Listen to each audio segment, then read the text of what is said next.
अस्सलाम वालेकुम। मैं इसम राशिद की अदबी दुनिया में हम फिर आपका इस्तकबाल करते हैं और पेश खिदमत है मज़मून हबीब तनवीर, जिसके मुसन्निफ़ हैं जनाब काज़िम मोहम्मद।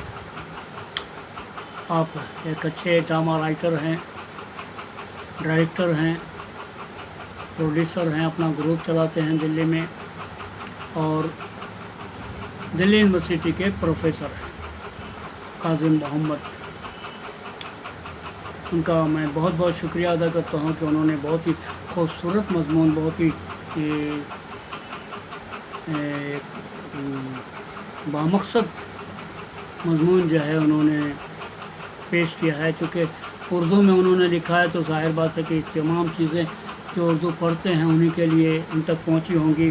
मैं कोशिश कर रहा हूँ कि आप तो जानते हैं सारे के सारे लोग, ज़्यादातर लोग हिंदी से वाक़फ़ियत रखते हैं और हिंदी ड्रामे से उनका ताल्लुक़ है, अंग्रेज़ी ड्रामे से ताल्लुक़ है। उर्दू ड्रामा तो शाज़ व नादिर कभी कभी हुआ करता है। तो जहाँ तक उर्दू के अदब का ताल्लुक़ है वहाँ तक तो सही है, लेकिन जहाँ तक ड्रामे का ताल्लुक़ है मैं समझता हूँ कि ये मज़मून उन लोगों तक भी पहुँचना चाहिए जो उर्दू नहीं जानते हैं। इसलिए मैं कोशिश कर रहा हूँ और जनाब काज़िम मोहम्मद से माफ़ी चाहता हूँ कि उनकी इजाज़त के बिना मैं इसे पढ़ रहा हूँ और अगर कोई गलती हुई हो तो मुझे माफ़ फरमाएंगे। तो आखिरी एपिसोड आपके सामने हाजिर है। हबीब तनवीर। ड्रामे की पेशकश में ज़बान कई सतहों पर काम करती है। अव्वल तो मुकालमे की सतह पर उस ज़बान का तयन ड्रामा निगार करता है, लेकिन बकिया जो ज़बानें इस्तेमाल होती हैं उसमें ड्रामा निगार के बजाय हिदायतकार और अदाकार का रोल होता है। उन ज़बानों में रोशनी, मौसीकी, मेकअप, चेहरे के तासुरात, हरकत सकनात, लिबास और बामानी खामोशी अहमियत की हामिल है। उन ज़बानों पर भी हबीब तनवीर को दस्तरस हासिल है। लिबास मामूली होने के बावजूद इतने मुतासर कुन और उसका इतना बामानी इस्तेमाल कि ये पहली नज़र में तफरीह का एहसास भी हो तो बाद में उस पर सोचने पर मजबूर होना पड़ता है। मसलन ड्रामा पोगा पंडित में पंडित के साथ रहने वाला किरदार एक जैकेट पहने होता है। वो पंडित का कई जगहों पर मजाक बनाता है। मंदिर में आने वालों के सामने भी वो अपनी हरकत से बाज नहीं आता। दरअसल ये एक मज़ाहिया किरदार है जिसकी कोई भी हरकत तंज से खाली नहीं। एक मुकाम पर उसकी जैकेट आस्तीन से पकड़कर उतारी जाती है।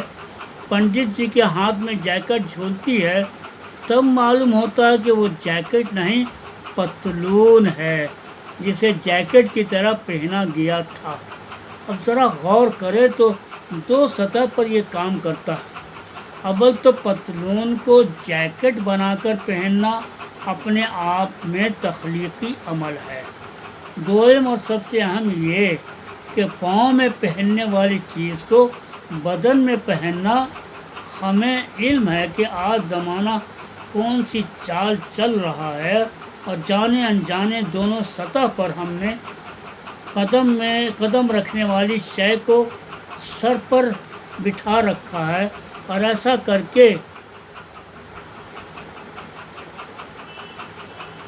करने पर देर सवेर रुसवाई का सामना करना ही पड़ेगा और ऐसा हो भी रहा है। हमने जब भी समाजी, तहजीबी, सकाफती, मजहबी, सियासी या किसी और सतह पर हद से तजावुज़ किया तब हमें मुंह की खानी पड़ी और रुसवाई का सामना करना पड़ा। हमारी बदलती हुई कदरें हमसे क्या क्या करवा लेती हैं, क्योंकि हम जुनून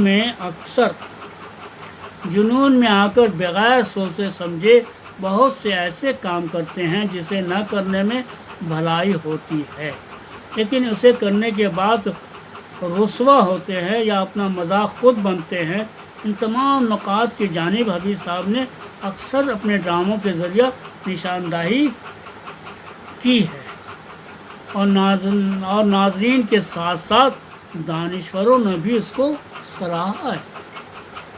ڈرامے میں بامعنی خاموشی اور چہرے کے تاثرات ترسیل کا بہت پر اثر ذریعہ ہے۔ بہت سے مقام پر مکالمہ جو کام نہیں کر سکتا، وہ کام خاموشی کی زبان زیادہ پر اثر طریقے سے کر سکتا ہے۔ وہ کام خاموشی کی زبان زیادہ پر اثر طریقے سے کر سکتا ہے، اور اس کا بہترین استعمال حبیب صاحب کے تقریباً تمام ڈراموں میں نظر آتا ہے۔ حبیب صاحب کے ڈراموں میں اکثر ایسے مناظر دیکھنے کو ملتے ہیں جن میں کردار خاموشی سے یا تو کوئی حرکت کرتا ہے یا کہیں ساکت نظر آتا ہے۔ دونوں صورتوں میں نہ صرف بامعنی نظر آتا ہے بلکہ دلچسپ بھی ہوتا ہے۔ مثلا ڈرامہ چرنداز چور میں جب دیپک تیواری چور کے کردار میں پولیس کا کردار نبھا رہے حبیب تنویر سے بستہ پھرتا ہے، اس درمیان کوئی مکالمہ نہیں ہے، یا تو خاموشی ہے یا چہرے کے مختلف تاثرات ہیں یا مختلف طرح کے حرکات و سکنات۔ یہ منظر نہ صرف دلچسپ ہے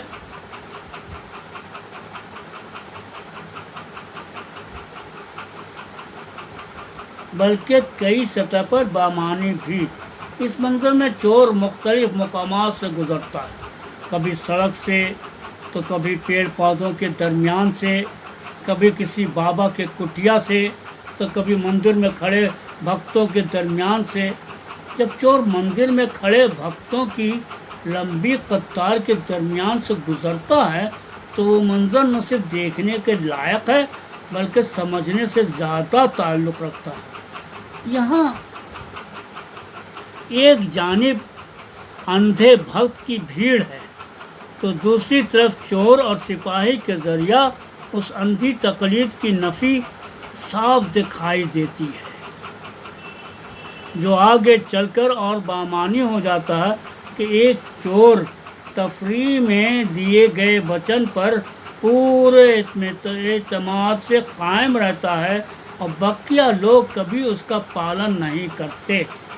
ٹھیک اسی طرح ڈرامہ آگرہ بازار میں منچلے لڑکے اور سپاہی کا بازار میں آنا اور ان دونوں کی حرکتیں، ایک دوسرے کو دیکھ کر بچنے اور پکڑنے کی کوششیں، اور پھر سپاہی کے ناکام ہونے پر اس کا غصہ بازار والے پر اترنا، یہ پورا منظر نہ صرف چور سپاہی کے حرکات کو خاموشی کی زبان میں کامیابی سے پیش کرنا ہے بلکہ طاقتور کا کمزور پر ظلم کی روایت کی بھی یاد دلاتا ہے۔ اس طرح کے مناظر حبیب صاحب کے تمام ڈراموں میں بھرے پڑے۔ حبیب تنویر نے ڈرامے کے ان تمام فارمیٹ میں ڈرامے کھیلے جو کہ نہ صرف ہندوستان گیر سطح پر اپنائے جاتے تھے بلکہ عالمی سطح پر اپنائے گئے فارم ان کے ڈرامے کا جز رہے ہیں، خواہ وہ ریئلسٹک ہو یا فارس، وہ علامتی ہو یا فلسفیانہ، وہ حزنیہ ہو یا تربیہ، وہ وال تھیٹر ہو یا ایپک، وہ تاریخی ہو یا ادبی، وہ پرسینیم ہو یا نکڑ ناٹک۔ اس تمام فارم پر انہوں نے نہ صرف طبع آزمائی کی ہے بلکہ اسے مزید بہتر صورت عطا کی ہے، اور کیوں نہ کریں۔ وہ تھیٹر کے گاؤں میں ہی رہتے تھے کیونکہ انہوں نے اپنی زندگی میں تھیٹر کے علاوہ اور کسی بھی چیز کو اپنی زندگی میں داخل نہیں ہونے دیا۔ نوجوانی میں شوقیہ طور پر تھیٹر سے منسلک ہوئے اور پھر اس کے ہو کر رہ گئے، گویا جیے تو تھیٹر کے لیے اور آخری دم تک تھیٹر کے لیے فکر مند رہے۔ گویا تھیٹر کے اس گاؤں کا حبیب نہ صرف منفرد فنکار ہے بلکہ ان جیسا दूजा ना मिलने का। तो दोस्तों अभी आप इसम राशिद की अदबी दुनिया में कासिम मोहम्मद का लिखा मज़मून हबीब तनवीर सुन रहे थे। ये चूँकि एक बड़ा मज़मून था इसलिए मैंने टुकड़े टुकड़े करके इसे 3 हिस्सों में बांट दिया। आज ये आखिरी हिस्सा आपके सामने हाजिर है। मैं उम्मीद करता हूँ कि तमाम थिएटर वालों के लिए हबीब तनवीर से जो उनका लगाव है, जिस हबीब तनवीर को ऐसा कौन थिएटर वाला है जो नहीं जानता है। नए बच्चे ने उन्हें नहीं देखा है काम करते हुए, लेकिन जो पुराने लोग हैं उन्होंने हबीब तनवीर को देखा है, उन ड्रामे को अपनी आँखों से, उनके मंज़रों को वो महसूस करते हैं और इस कोशिश में रहते हैं कि वो भी हबीब तनवीर की ऊंचाई तक पहुँचे। तो दोस्तों इजाज़त दीजिए, फिर मिलेंगे किसी और शख्सियत के साथ, किसी और थिएटर के वाले के साथ। तब तक के लिए इसम राशिद को इजाज़त दीजिए। अल्लाह हाफ़िज़।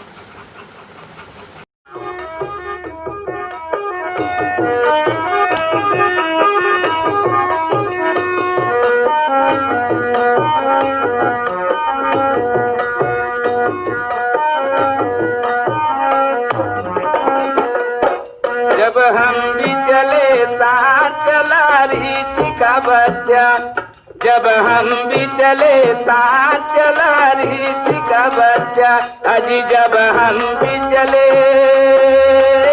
बाजर बाजे डमाऊ नहीं है रे, डमाऊ नहीं है तोरे घर के माटी हा समाऊ नहीं है होरे होरे।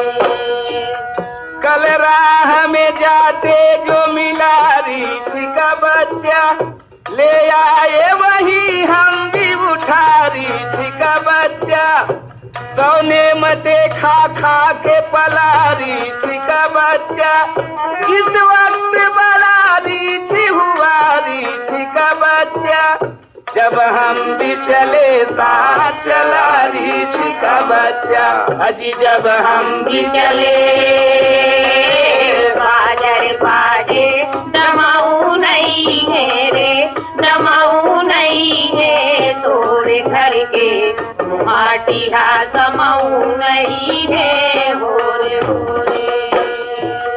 कहता था कोई हमसे यहाँ आओ मछंदर, वो क्या हुए अगले जो तुम्हारे थे वो बंदर, हम उनसे ये कहते थे ये पेशा है कलंदर, हाँ छोड़ दिया बाबा उन्हें जंगले के अंदर, किस दिन से खुदा ने ये दिया रीछ का बच्चा, जब हम भी चले साथ चला रीछ का बच्चा, अजी जब हम भी चले बाजर बाजे डमाऊ नहीं है रे, डमाऊ